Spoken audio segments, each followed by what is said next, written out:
Today we will discuss about the density measurement by using LVDT. Firstly, we will discuss about the parts. We have a chamber which have two openings. This is for inlet of water or liquid. This is outlet of the liquid or water. From there liquid will be in, and from there liquid will be out. And this is the liquid for testing in between the chamber during the process. This is the primary winding of the LVDT, and this is the secondary winding of the LVDT for measuring the output. This is a float, and this is the iron core attached to the float. Now what will happen?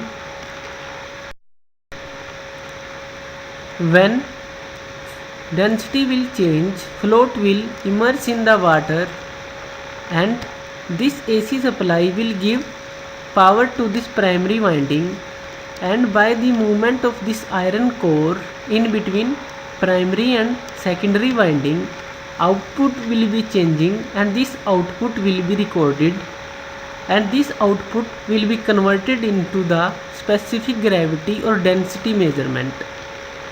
And again, when density of the water changes,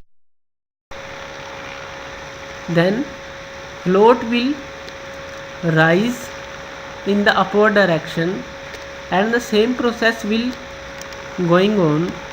This AC supply will give the power, and by the moving of this iron core in between primary and secondary winding, LVDT output will be recorded, and this LVDT output can be attached to the potentiometer for using or converting this output into the specific gravity or density of the liquid.